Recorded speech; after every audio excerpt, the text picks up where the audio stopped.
اللہ سے مانگنے کا سلیقہ اور طریقہ بھی بتلایا ہے، اور 4 چیزیں ایسی ہیں جس کی ہمیں بے حد ضرورت ہے۔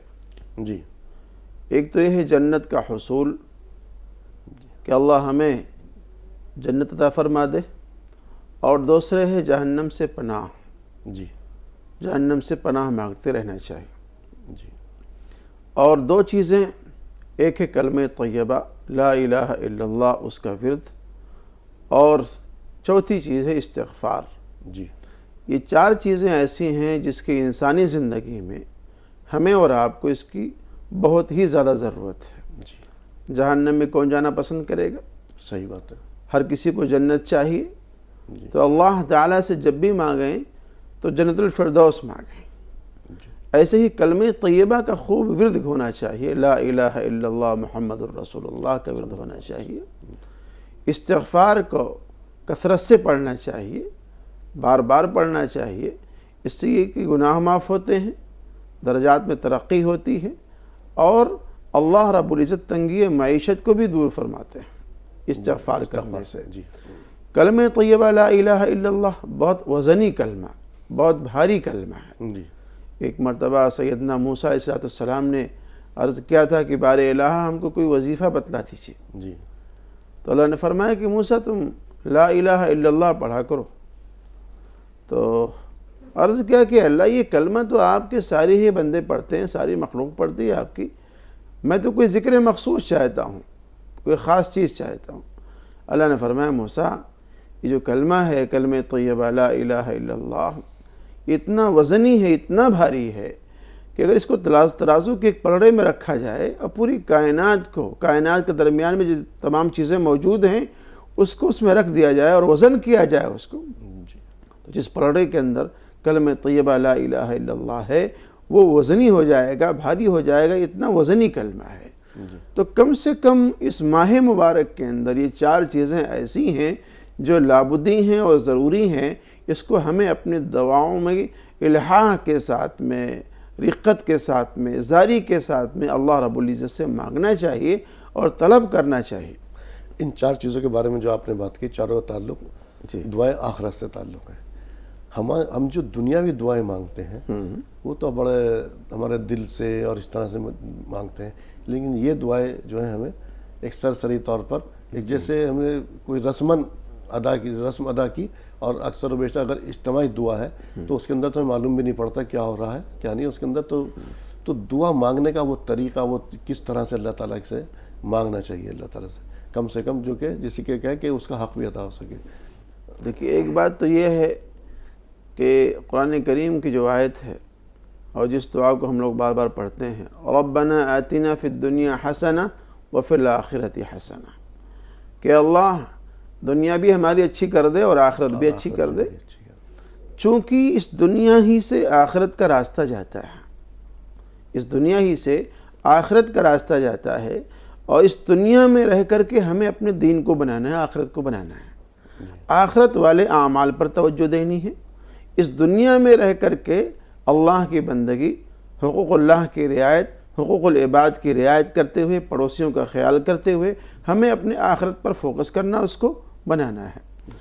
اور ساتھ ہی ساتھ اللہ رب العزت سے جب ہم کوئی چیز مانگ رہے ہیں، طلب کر رہے ہیں، چاہے دنیا کے بارے میں چاہے آخرت کے بارے میں، تو ہمیں یہ گمان غالب ہونا چاہیے کہ جو چیز ہم اللہ سے مانگ رہے ہیں، طلب کر رہے ہیں، ہمارے مانگنے میں کمی ہو سکتی ہے، جی ہمارے طلب کرنے میں کوئی نقص ہو سکتا ہے، لیکن اللہ رب العزت کے یہاں دینے میں کوئی کمی نہیں ہو سکتی ہے۔ حدیث قدسی ہے، فرمایا گیا کہ میں اپنے بندے کے گمان کے مطابق فیصلہ کرتا ہوں۔ جی یہاں بندہ پہلے سے ڈھلمل یقین ہے، کمزور یقین والا ہے کہ پتہ نہیں یہ چیز ملے گی یا نہیں ملے گی، اللہ دے گا یا نہیں دے گا۔ جب آپ نے پہلے ہی سے ایک سوچ بنا رکھی ہے، ایک فکر بنا رکھی ہے، پتہ نہیں اللہ دے گا یا نہیں دے گا، ملے گی یا نہیں ملے گی، تو جیسا آپ کا گمان ہوگا اسی گمان کے اعتبار سے اللہ رب العزت آپ کے تعلق سے فیصلہ فرمائے گا۔ اور اگر یقین کامل کے ساتھ میں، اعتماد کے ساتھ میں اللہ رب العزت سے درخواست رکھی جائے، کہی جائے، تو ہمیں عین الیقین بھی ہے اور حق الیقین بھی ہے کہ اللہ رب العزت ہمیں وہ چیزیں عطا فرمائے گا، خدا سے مانگ لے، جو مانگنا ہو اکبر، یہی وہ در ہے جہاں آبرو نہیں جاتی۔ تو اللہ رب العزت سے الحاح کے ساتھ میں، زاری کے ساتھ میں، رقت کے ساتھ میں مانگنا چاہیے۔ اور آپ کسی سائل کو دیکھیں، آپ جب آپ کے سامنے وہ ہاتھ پھیلاتا ہے، 2-4 روپے کی تلاش میں ہوتا ہے، مانگتا ہے، کتنی الحاح کے ساتھ میں مانگتا ہے، کتنے زاری کے ساتھ میں مانگتا ہے، اور جب تک کہ آپ کے پاکٹ سے نکلوا نہیں لیتا ہے تب تک وہ مانتا نہیں ہے، چمٹ جاتا ہے۔ تو ایسے ہی اللہ کے در سے چمٹنا چاہیے، ایسے ہی لو لگانا چاہیے، اور پورے ادب کے ساتھ میں، وقار کے ساتھ میں، سنجیدگی کے ساتھ میں اللہ سے مانگنا چاہیے، اور دل اور دماغ کو متوجہ کرنا چاہیے۔ ہم دیکھتے ہیں مسجدوں میں عارف بھائی کہ لوگ دعائیں کرتے ہیں، ہاتھ تو ان کے اٹھے ہوئے ہیں اللہ کے سامنے، لیکن ایسے وہ بے توجہ ہوتے ہیں، ایسے بے توجہ ہوتے ہیں کہ کیا کہہ رہے ہیں وہ سمجھ نہیں پاتے، کیا مانگ رہے ہیں وہ سمجھ نہیں پاتے۔ تو ظاہر سی بات ہے ایسے میں ایک سائل کو بھی آپ کوئی چیز نہیں دیں گے۔ صحیح بات تو ہے۔ اللہ رب العزت سے جب مانگیں تو دل لگا کے مانگیں، لو لگا کے مانگیں، توجہ کے ساتھ میں مانگیں، انشاءاللہ آپ کی دعا قبول ہوگی۔ جو لوگ نہیں مانگتے دعا، ان کے لیے یہ دعا تو مانگنا چاہیے۔ جی الدعاء هو العبادہ، جی الدعاء هو العبادہ، کہ دعا ہی عبادت ہے۔ جی الدعاء مخ العبادہ، دعا عبادت کا مغز ہے۔ جی آپ یاد کیجئے غزوہ بدر، جی جی کہ ادھر نبی علیہ السلام نے جتنے بھی جنگی وسائل ہو سکتے ہیں ان تمام جنگی وسائل کو تیار کر دیا ہے۔ 313 صحابہ کرام ہیں، ان کے پاس میں لاٹھی ہے، ڈنڈے ہیں، لکڑی ہے، اور جو بھی چیزیں تھیں ان کے پاس میں، لیکن اللہ رب العزت کا در نہیں چھوڑا آپ نے، لو لگائے رہے، لو لگائے رہے، یا حی یا قیوم کے ورد، یا حی یا قیوم کا ورد کرتے رہے۔ حضرت علی فرماتے ہیں کہ نبی علیہ السلام سے جو تعلق کی بات ہے، محبت کی بات ہے، کہ میں ادھر جنگ میں بھی اپنی توجہ لگائے ہوئے تھا، ادھر آپ کی طرف بھی توجہ تھی میری، کہ کہیں ایسا نہ ہو کہ میرے محبوب کو کوئی گزند تکلیف پہنچا دے۔ چنانچہ اس غزوے کے دوران میں، جنگ کے دوران میں 3 مرتبہ دوڑ کے گئے ہیں اور دیکھ کر کے آئیں کہ ہمارے نبی صاحب محفوظ ہیں یا نہیں ہیں۔ جب بھی گئے تو دیکھا آپ الہا و ظاہری کر رہے ہیں، دعا کر رہے ہیں اور کہہ رہے ہیں یا حی یا قیوم، یا حی یا قیوم، یا حی یا قیوم۔ یہ تو حضرت صدیق اللہ تعالیٰ انہوں نے بھی کہا تھا، اللہ کے رسول بس کیجئے، بس کی کیوں آپ کیا آپ اپنا آپ کو بالکل ہلکان کر لیں گے کیا؟ اس قدر دعا مانگتے۔ دعا جو نہیں مانگتے ان تمام ناظرین کے لیے بھی ہے، جیسے مولانا صاحب نے کہا دعا ہی عبادت ہے، اور اس سے ہم لوگ اکثر و بیشتر ناواقف ہیں اس چیز سے، دعا کے تعلق سے۔ اب جو کچھ لوگ کہہ دیتے ہیں دعا قبول نہیں ہوتی، ان کے تعلق سے وہ کہتے ہیں ہماری دعا قبول ہی نہیں ہوتی۔ نہیں، ایسا نہیں ہے۔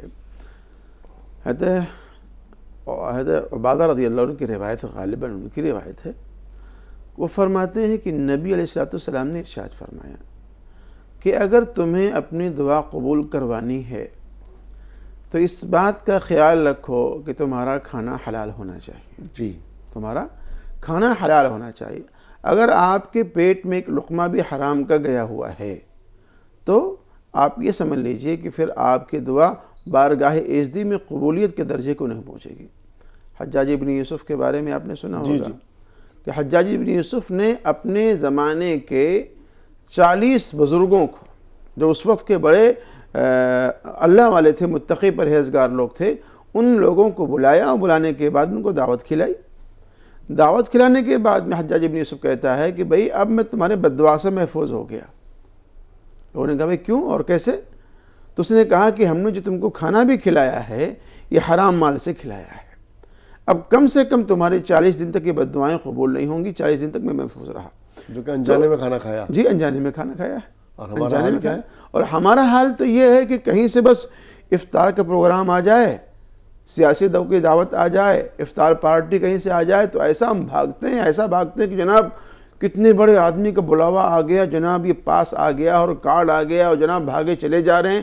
کیا مال استعمال ہوگا، کیا کھلائے گا وہ بندہ، کچھ پرواہ نہیں ہوتی ان تمام باتوں کی۔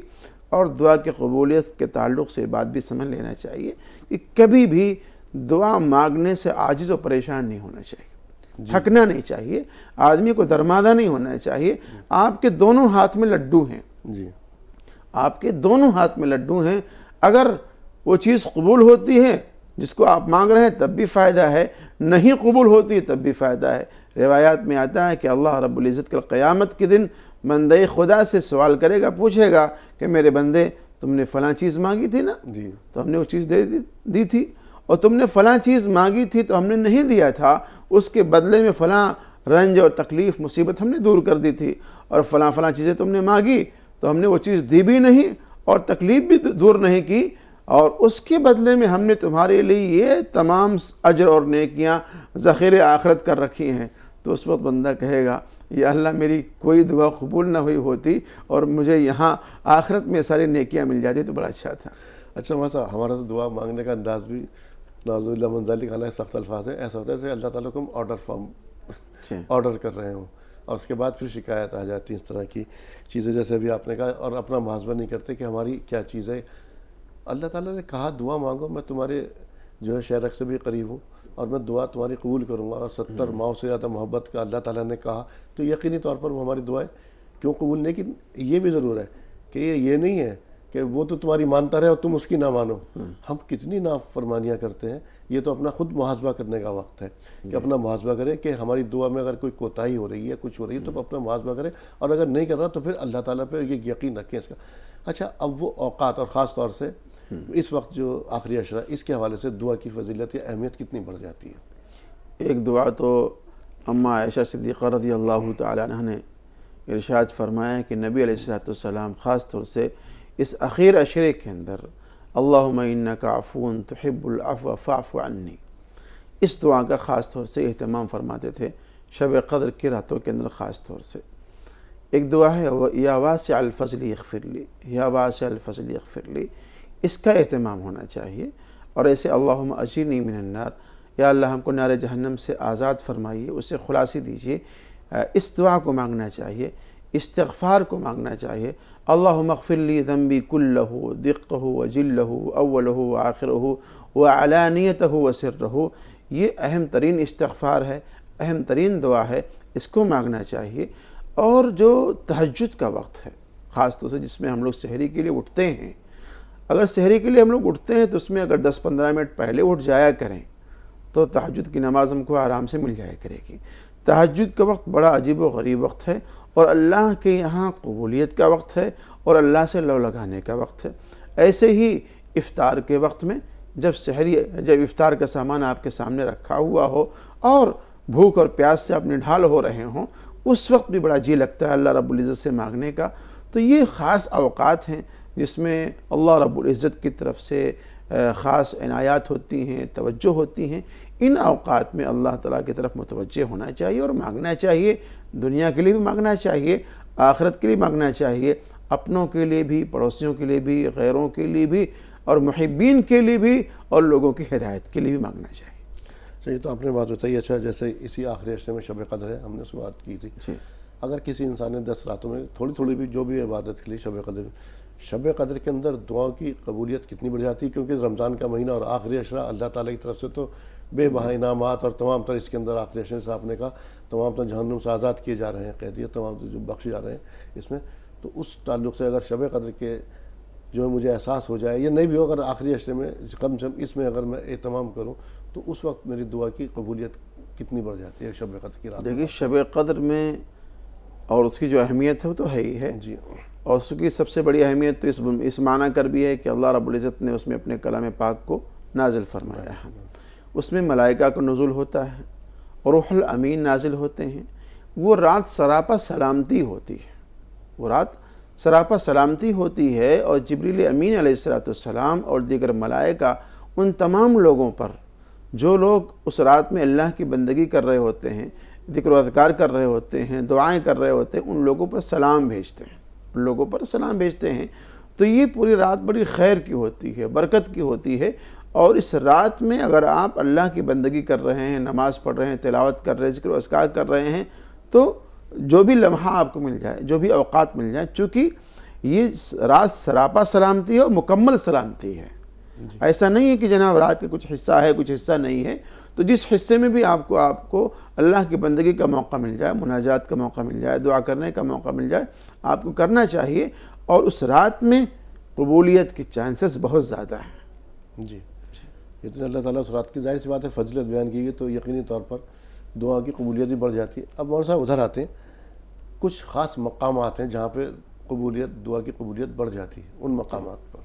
کون کون سے؟ دیکھیں وہ مقام تو سب سے پہلے یہ ہے کہ اگر اللہ آپ کو توفیق دے، مجھے بھی توفیق دے، کعبۃ اللہ کی زیارت ہو، تو جس وقت میں آپ کعبۃ اللہ کی زیارت آپ کی ہوئی ہے اور آپ کی نگاہیں کعبۃ اللہ کو دیکھ رہی ہیں، اس وقت میں آپ دعا کریں تو وہ وقت بہت ہی عجیب و غریب وقت ہوتا ہے اللہ کے یہاں مقبولیت کا۔ اور ایک وقت خاص طور سے حدیث پاک ہے، ابن ماجہ کی ایک روایت ہے، یاد آئی مجھے، کہ من قام لیلۃ العیدین، من قام لیلۃ العیدین لم تمت قلبہ، کہ جو آدمی عیدین میں، جی جو آدمی عیدین کی راتوں میں ایمان اور احتساب کے ساتھ، ثواب کی امید کے ساتھ میں اس میں قیام کرتا ہے، اس کو آباد کرتا ہے تلاوت سے، نماز سے، ذکر و اذکار سے، دعاؤں سے، تو اس کا دل اس دن نہیں مرے گا جس دن لوگوں کے قلوب مر جائیں گے۔ تو ایک تو یہ عیدین یعنی عید اور بقرہ عید کے جو راتیں ہیں، اس رات میں دعاؤں کا خاص اہتمام کرنا چاہیے۔ عام طور سے ہوتا یہ ہے کہ ہماری مائیں اور بہنیں مہندی وغیرہ کے چکر میں، ہماری مائیں اور بہنیں بیوٹی پارلر کے چکر میں، بال کٹنگ، یہ تمام چیزیں دنیا بھر کی ہوتی، چونکہ اگلے دن تیاری ہے عید کی، تو وہ ساری چیزیں چلتی ہیں عورتوں کی، خواتین کی۔ شاپنگ باقی رہ گئی ہے بہت ساری چیزیں، تو آپ دیکھیں جا کر کے ان علاقوں کے اندر کتنی بھیڑ ہوتی ہے جناب، کتنی ریل پیل ہوتی ہے اور کتنا ہجوم ہوتا ہے دکانوں پر، لگتا ہے کہ ساری مارکیٹ آئی ہو جائے گی۔ مرد حضرات ہیں تو بیچارے وہ اپنی ضروریات، اپنے بیوی بچوں کی ضروریات، چپل رہ گیا تو فلاں رہ گیا تو فلاں رہ گیا، اس کی تکمیل میں لگے ہوئے ہیں۔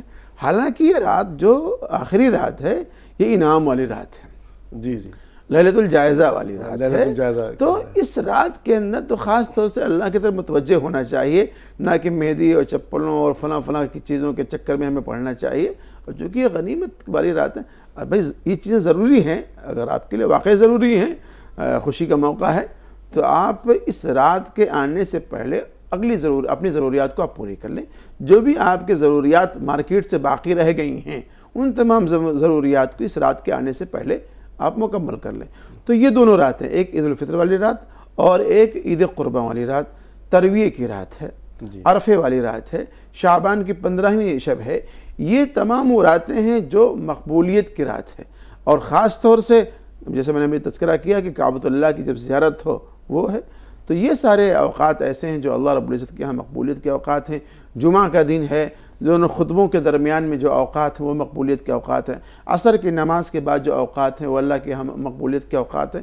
تو یہ سارے بہت سارے مواقع اللہ نے ہم کو عطا فرما رکھے ہیں اپنی طرف متوجہ ہونے کے، مانگنے کے اور اللہ سے سوال کرنے کو، لینے کے۔ لیکن اگر ہم لے نہ سکیں، مانگ نہ سکیں، تو ظاہر سی بات ہے اس میں کمی تو ہماری ہے، لیکن ہم جو ہے زیادہ سے زیادہ، جیسے میں نے کہا تھا بیچ میں کہا تھا، اللہ کو آرڈر پاس کرنے والی بات، یا کچھ اگر آدمی گناہوں میں ملوث تھا، وہ اگر آیا ہے ادھر متوجہ ہوا ہے کہ اللہ تعالیٰ نے اس کی پریشانیاں اس کے اوپر ڈالی ہیں، تو وہ چاہے پریشانیوں کی باعث اللہ تعالیٰ کی طرف آیا، اس نے 2-4 مہینے کرنے کے بعد اس کی پریشانیاں دور نہیں ہو رہی، تو ایک دفعہ پھر وہ بددل سا ہونے لگتا ہے۔ نہیں، بددل نہیں ہونا چاہیے۔ جھولی ہی میری تنگ ہے، تیرے یہاں کمی نہیں، جھولی ہے میری تنگ ہے، تیرے یہاں کمی نہیں، بددل نہیں ہونا چاہیے، جیسے کہ میں نے پہلے بھی کہا ہے۔ اور آپ ملازمت کے لیے جا رہے ہیں، دعائیں مانگ رہے ہیں، کوئی کوشش کر رہے ہیں، اور خاص طور سے ہماری خواتین، مائیں اور بہنیں اپنے تعلق سے، اپنے مسائل کے تعلق سے، حالات کے تعلق سے بڑی شکوہ کنہ ہوتی ہیں، بڑی شکوہ کنہ ہوتی ہیں کہ بھئی میں اللہ سے یہ مانگ رہی ہوں، اللہ سے یہ طلب کر رہی ہوں، وہ چیزیں نہیں مل رہی ہیں۔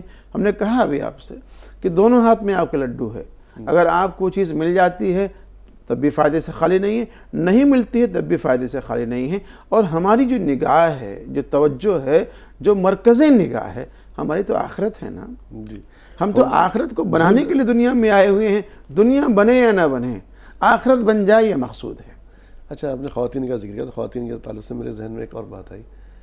ہماری جو خواتین ہیں وہ اپنے بچوں کو غصے میں اور اس طرح سے آ کر کے کچھ ایسے الفاظ کہہ دیتی کہ جب انہی کے کہے ہوئے الفاظ ان کو پورے ہوتے ہیں، جو کہتے ہیں 24 گھنٹے میں کوئی نہ کوئی ایک وقت ایک ساتھ ایسی آتی ہے جس وقت وہ قبولیت کی ہوتی ہے، اب پھر وہ پچھتاتی ہیں۔ ان خواتین کو کیا کہیں گے؟ دیکھیے، صبر اور تحمل بہت اہم چیز ہے، اور خاص طور سے ایک تو یہ کہ ہماری مائیں اور بہنیں جو بھی کہتی ہیں وہ اپنے بچوں کے تعلق سے میری جہاں تک سوچ ہے، خیال ہے کہ وہ بد دعا سوچ کے نہیں کہتی ہوں گی. جی نہیں بد دعا تو نہیں دیتی، لیکن یہ کہ ممکن ہے کہ وہ مقبولیت کی گھڑی ہو اللہ کے ہاں، اور آپ نے کوئی بد دعا یا کلمات کہہ دیے ہوں، اللہ کی بارگاہ میں قبول ہو جائے، تو گویا کہ آپ نے اپنے پیر پہ خود ہی کلہاڑی ماری ہے. تو جذبز نہیں ہونا چاہیے، غصے میں پجامے سے باہر نہیں ہونا چاہیے، ٹھیک ہے، اور اس بات پر کنٹرول کرنا چاہیے کہ چونکہ آپ کی اولاد ہے، صبر ہے، تحمل ہے، تمام چیزیں بچوں کے تعلق سے لانا چاہیے. جی تو ناظرین، آج ہم نے بات کی دعا کے تعلق سے، اور خاص طور سے جیسے رمضان کا آخری عشرہ چل رہا ہے تو اس عشرے میں دعا کی قبولیت ویسے ہی بڑھ جاتی ہے، کیونکہ شب قدر کس رات میں ہو جائے اس کا نہیں معلوم، لیکن شب قدر تو ہے. تو دعا کیجیے، اور اللہ تعالیٰ اس مہینے میں مہربان ہے، اور جو رمضان آگے بڑھ رہا ہے اب تو ہم سے ایک طرح سے ودا ہونے کو ہی ہے، تو اس وقت میں اللہ تعالیٰ ہر روز کتنا مہربان ہوتا ہے، کتنے جہنم سے قیدی آزاد کرتا ہے، اور مغفرت کا جو عشرہ ہے وہ چل رہا ہے. دعا کیجیے، اور دعا کو سرسری نہ لیجیے، اور آرڈر فارم مت کیجیے اللہ تعالیٰ کو. اللہ تعالیٰ کے جیسے مولانا صاحب نے کہا نا، عاجزی کے ساتھ، انکساری کے ساتھ. سائل جب آپ سے مانگتا ہے تو کس طرح سے مانگتا ہے، اسی طرح سے. تو اللہ تعالیٰ ہے، اور وہ ایک ایسا در ہے جہاں پر جیسے مولانا صاحب نے کہا وہاں پر آبرو نہیں جاتی. اگر کسی انسان سے آپ ایک بار مانگیں گے، دوسری بار جائیں گے تو کہیں نہ کہیں اس کی ماتھے پر یا اس کی چہرے بل پڑ جائیں گے. اللہ تعالیٰ کہتا ہے میرے پاس آؤ، میرے پاس. کوتاہی ہماری ہے، ہماری مانگنے میں کوتاہی ہے. مولانا صاحب، پروگرام میں تشریف آوری کے لیے اور میری رہنمائی کے لیے تمام ناظرین کے لیے آپ کا تہہ دل سے شکریہ. جزاک اللہ خیر الجزا.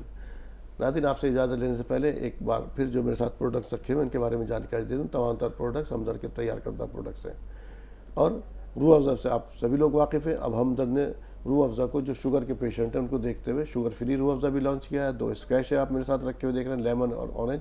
آپ ان کا بھی استعمال کر سکتے ہیں. کچھ اور یہاں پر فلیور مشروبات موجود ہیں، جیسے شربت خس، شربت سندل، شربت گلاب. ساتھ میں اس کے رکھا ہوا ہے ریڈ رش، جو کہ ایک انرجی ڈرنک ہے. اسی کے ساتھ ناریل پانی رکھا ہوا ہے، آپ اس کا بھی استعمال کر سکتے ہیں. ایک اور جو ہے شربت ہے یہاں پر مشروب، جامع شیری ہے. تو یہ تو مشروبات ہیں. کچھ ہمدرد نے روح افزا کے فیوژن ٹیٹرا پیک کے اندر بھی لانچ کیے ہیں، جیسے کہ لیچی، مینگو. ان کا استعمال کیجیے. لسی اور ملک شیک آپ ان کا بھی استعمال کر سکتے ہیں. 7 اسب گول ہے، اس کے فائدے سے آپ لوگ واقف ہیں. کب کیسے استعمال کرنا آپ جانتے ہیں. یہ یہاں پر رکھا ہوا ہے زعفران کیسر، یعنی کہ زعفران، اس کا بھی استعمال کر سکتے ہیں. یہ گلوکوز ڈی رکھا ہوا ہے، 2 فلیور میں لانچ کیا گیا ہے. یہ فوری توانائی کے لیے، اس کو بھی استعمال کیجیے. ساتھ میں ہینگ رکھا ہوا ہے، تو ہینگ کا استعمال کیجیے. مسٹرڈ آئل بھی موجود ہے، اور ساتھ میں یہ شہد بھی موجود ہے. شہد کھانا سننا تو شہد کا بھی استعمال کیجیے. کچھ اور کچن کے آئٹم ہیں یہاں پر، جیسے مسالے، اجوائن، ہلدی، دھنیا، مرچ، سیاہ مرچ یہ موجود ہے. ان کو بھی استعمال کیجیے. اور سوئی موجود ہے، اور سوئی جو ہے اس کا استعمال رمضان اور غیر رمضان میں بھی کیا جاتا ہے. رمضان میں کچھ زیادہ استعمال بڑھ جاتا ہے، اور عید کے دن تو اس کا تصور اس کے بغیر کیا بھی نہیں جا سکتا. بہرحال ناظرین، حکمت رمضان میں آج اتنا ہی. اسی کے ساتھ اپنے میزبان کو دیجیے اجازت. السلام علیکم ورحمۃ اللہ وبرکاتہ. This program is presented by Hamdard, Red Brush and Khalis Spices.